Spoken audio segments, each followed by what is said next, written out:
yaitu itu kalau sudah direktur itu sudah kiai juga itu. Jadi Kiai Zainal Tutu Pak ya. Amin, Masya Allah. Ya, Allahu Akbar. ya. Karena itu kiai itu memimpin di Jawa itu kalau sudah pimpinan perguruan tinggi, pimpinan pondok itu sudah kiai. Masya Allah, Masya Allah. Ya. Kemudian yang kita sama-sama hormati dan muliakan Ketua 3 STAI DDI ini Panjang. Kalau tidak salah pernah datang ke rumah. Ya, silaturahim kepada seluruh ini muda-muda semua ini saya ini. Allah Ini Akbar. kalau dilihat umur ini anak saya semua. Ya saya sekarang dibolak-balik 66 umur saya. Mungkin diantara yang dilantik tadi itu paling tua 20-an ya. Mungkin hanya yang sebelah sana agak tua. Yang lain ini anaknya Pak Kiai ini cucunya Guru Tadek Tumpu. Saya dapat dulu tahun 90 di Gontok di Jakarta ya, di Baruga ya, di Marunda. Di Marunda. Itu pondok pesantren itu kemenakannya Guru yang punya Kiai Haji Abdul Ghaffar itu orang Bantai punya pesantren di Jakarta. Alhamdulillah, syukur kita memuji kepada Allah Subhanahu wa taala atas rahmat dan hidayah yang dilimpahkan kepada kita semua sehingga kita dapat berkumpul di tempat ini demi menghadiri salah satu acara yang terhormat ini. Salah satu acara yang mulia. Karena namanya pengurus itu sama semua. Mulai pengurus PB sampai ke bawah cabang sama kedudukannya. Semua ketua. Hanya tanggung jawab saja beda-beda. Tapi dari segi fungsi tanggung jawab itu semuanya sama. Ketua cabang ini bertanggung jawab pada lingkungannya. Jadi itu tidak bisa lagi dipungkiri. Kemudian daripada itu, mudah-mudahan pengurus ini lebih proaktif. Karena kami di pusat mulai menjalankan sementara bergerak sekarang ini adalah lembaga ekonomi, lembaga keuangan, dan lembaga infrastruktur. Kemudian disambut lagi lembaga pendidikan. Jadi tidak lama itu Pak nanti akan turun lembaga pendidikan mendata secara real. Mungkin bulan-bulan depan sudah turun ke lapangan. Yang kedua, mari kita senantiasa mengiringi salawat dan salam kepada Nabi besar kita Muhammad sallallahu alaihi wasallam. Allahumma shalli ala sayyidina Muhammad. Saya pertama-tama berterima kasih kepada Direktur STAI karena selama ini, akhir-akhir ini, tahun ini selalu berhubungan beliau. Nggak tahu dari mana, mungkin sejak saya membawakan sambutan PB kali itu. Ya, mulai di situ kenal. Sebelumnya saya belum kenal dan memang ini STAI baru 3 minggu yang lalu saya nggak tahu bahwa STAI ternyata di sini tempatnya. Karena saya orang jadi Ponto asli. Orang jadi Ponto. Saya kelahiran saya itu di Wontocini. Di kebetulan ada pesantren di Bangun sana, pondok pesantren Mulia Wontocini. Ini sejarahnya kenapa bukan DDI. Nah ini ada panjang ceritanya Pak Ketua. Ketika peletakan batu pertama 2004, saya ceritakan sedikit ini sejarahnya ini yang dulu. Saya ketemu pembesar DDI. Saya mau peletakan batu pertama 2004. Saya mau mendirikan DDI. Saya datangi dua ketuanya DDI. Malah memberikan saran mereka ke saya bilang jangan nama DDI. Mau ikut kemana? Mau ikut ke Mangkoso, ikut Parepare. Kamu ikut ke Parepare, ada kecemburuan Mangkoso. Kamu ikut ke Mangkoso, kamu alumni Parepare. Karena saya alumni Parepare sama Kabalangan. Pikir-pikir ketemu terakhir adalah anak biologisnya Guru Kiai Haji Dr. Rusdian Bodale almarhum sempat menyatukan DDI Silatnas itu 2 hari, tanggal 21 penyatuan, tanggal 25 meninggal. Ya itu sejarah. Artinya bapaknya sebagai pendiri, penyatu adalah anaknya. Itulah sejarah DDI.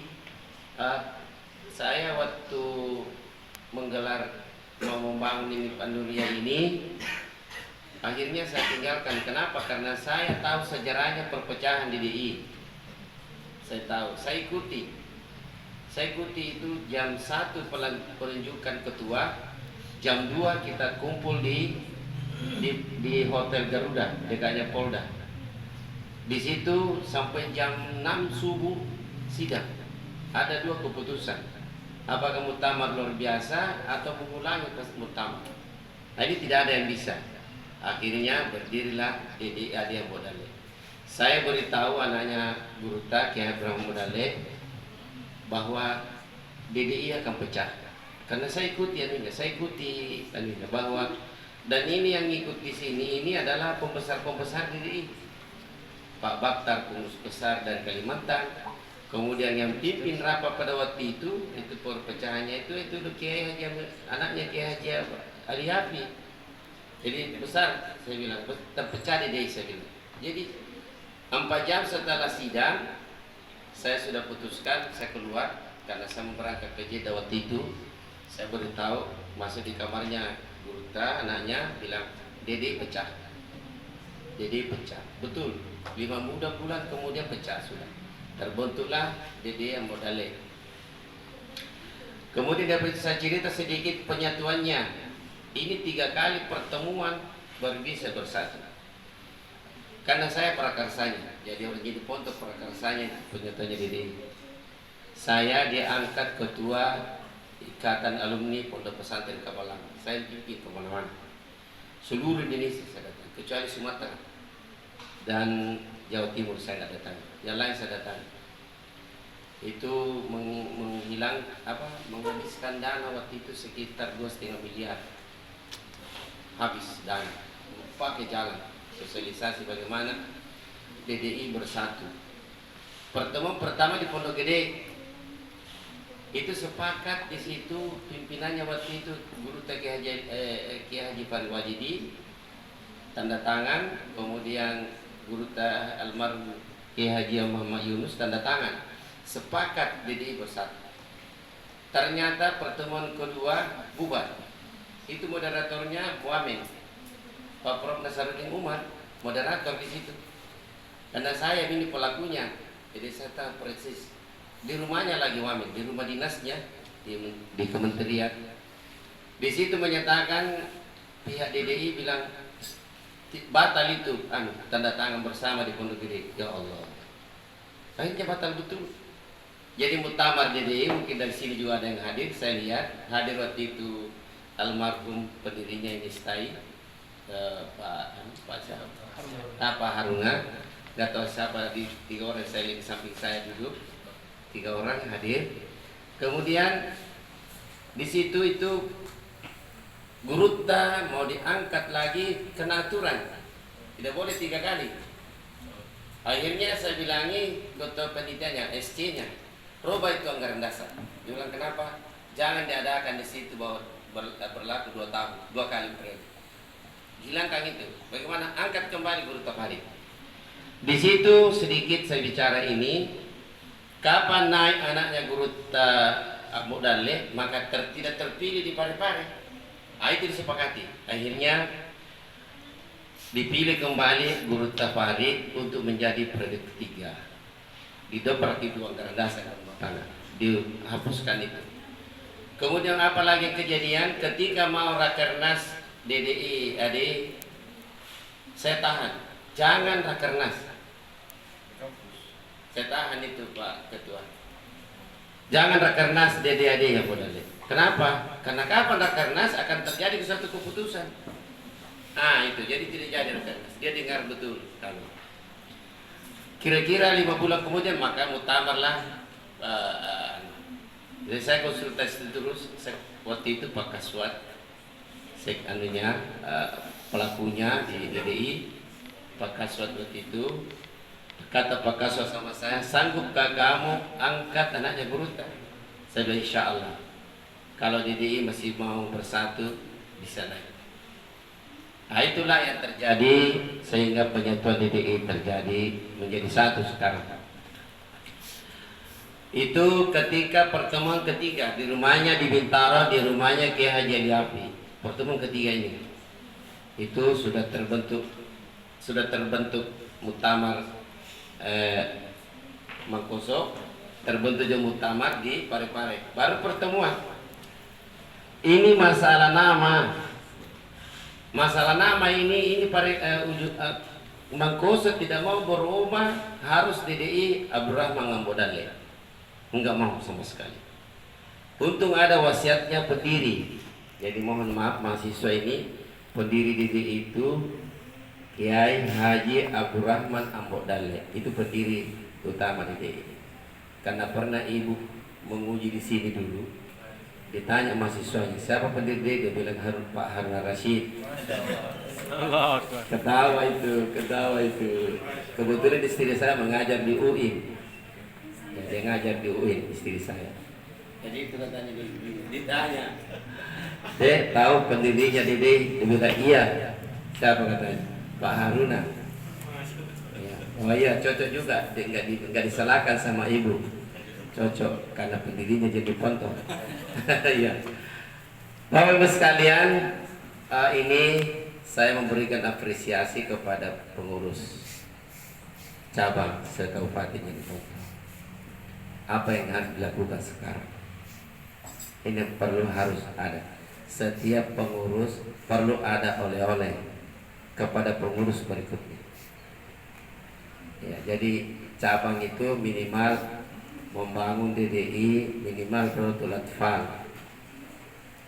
Nah, ini perlu kita kerja betul. Karena begini Bapak sekalian, DDI ini adalah milik Rasulullah SAW. Biar berdiri di Jakarta, biar pusatnya di Jakarta, di mana tetap dikatakan DDI itu dari Sulawesi Selatan. Kita kenal Muhammadiyah dari Jawa Tengah. Kita kenal NU dari Jawa Timur. Kita kenal Al-Wasiliyah dari Jawa Tengah. Kita kenal Al-Irsyad dari mana. Semua ini punya ciri khas. Ya. Al-Wasiliyah itu Sumatera. Ya, jadi ada ciri khasnya. Walaupun dikatakan sekarang itu DDI itu ada di Jakarta, itu tetap dibilang di Makassar. Oleh itulah kami dari pengurus, ya pengurus kita semua ini kita akan bangun di Jalan Nuri itu megah, itu minimal 4 lantai, 5 lantai. Tapi gambarnya sekarang ada 8 lantai. Itulah yang kita mau bangun mulai start. Mau dibangun kantor pusat DDI di Sulawesi Selatan di Makassar. Yang kedua, Bapak-Bapak sekalian, kita pengurus itu jangan memiliki DDI, tapi kita dititipi DDI. Sama dengan yang saya pernah sampaikan seperti tukang parkir mobil. Jadi kita pengurus itu tukang parkir mobil. Coba lihat filosofinya tukang parkir mobil. Mobil mewah masuk di parkir itu tidak gembira Tuhan, tukang parkir. Mobil jelek masuk dia tidak cemberut, itu tukang parkir. Begitu juga kalau keluar. Mau keluar mobil mewah tidak pernah tersinggung, itu tukang parkir. Mau mobil mewah yang keluar dia, yang penting dia bayar. Nah begitu juga. Karena begini Bapak sekalian, kapan kita merasa memiliki DDI akan terjadi kecewa dalam hati kita apabila kita terganti pengurus. Ada lagi yang sering muncul, kami mohon maaf, kami ini sudah keliling DDI. Yang banyak ditemukan itu seperti di Bantai, itu terjadi dua pecah dalam satu kampus. Pecah antara pembina pesantren dengan yayasan. Jadi tegang. Yang kebetulan ketua pengurusnya Bantai itu mantan bupati, yang anggota DPR pusat, Pak Sultan, Pak Asikin Sultan. Ini tidak bisa juga menyelesaikan masalah, sampai di penjara gurunya banyak gara-gara itu. Jadi makanya saya ini sebagai pengurus wilayah, saya sudah minta diganti pada bulan Agustus. Karena 3 jabatan saya dalam DDI, saya Tommy pengurus wilayah, saya Tommy pengurus lembaga keuangan, saya juga dilantik sebagai wakil ketua PBDDI. Nah ini, saya ini menjadi apa namanya, dalam DDI dibilangi sama guru Tapari, kamu itu orang DDI tapi bukan DDI pesantren. Insya Allah tidak lama itu jadi DDI juga itu. Ya. Hanya ke dalam itu karena kebetulan itu tanahnya sudah wakaf semua atas nama pesantren semua. Inilah nanti juga kalau sudah jadi wakaf lagi kan diwakafkan lagi ke DDI. Ini diurus dulu masalah intern karena namanya ini banyak orangnya kan, apalagi Anuria kan sudah wakaf, jadi Yayasan Wakaf Anuria Center Makassar, jadi sudah wakaf nih. Bapak sekalian, saya berterima kasih kepada Pak Zenan karena terbentuknya ini pengurus cabang adalah tidak keluar dari jerih payah dan usaha Pak Zenan ini. Tepuk tangan dulu untuk Pak Zenan. Jadi beliau memang luar biasa. Saya kalau tidak salah Pak sudah 2 kali dibentuk panitia itu pelaksana musyawarah DDI. Saya dalam hati saya, apa sih DDI jadi foto ini? Kok saya dalam hati saya bisa urus seluruh Indonesia DDI. Kenapa ini jadi foto susah sekali? Cerita kemudian saya cerita bagaimana sih? Tidak boleh begitu. Saya bicara lagi satu, saya biasa saja. Saya bicara lagi satu, biasa-biasa, semuanya biasa-biasa. Ketika mengambil satu kata, ini yang berat. Ini yang berat. Saya pernah beritahu mereka, karena itu tanah kasih ini, itu kan belum ada hak miliknya sekarang ini. Saya bilang begini, paling gampang itu DDI kasih, ukur itu tanah atas nama DDI baru bagi 3, selesai masalah. Pendiri itu Pak almarhum Kiai Pak Mabe dan turunannya Kiai siapa namanya Pak Tab apa?